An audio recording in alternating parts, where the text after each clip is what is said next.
Well, meron pong exceptions uli. Okay?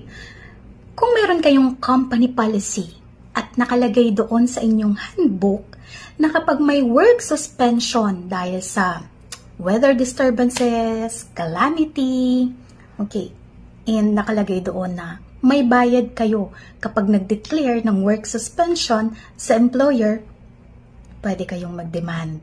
So, una, nakalagay sa company policy.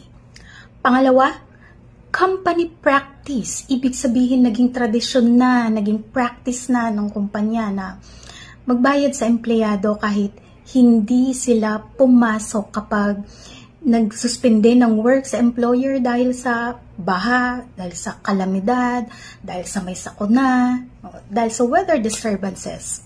Okay? Pangatlo, merong union sa inyong kumpanya.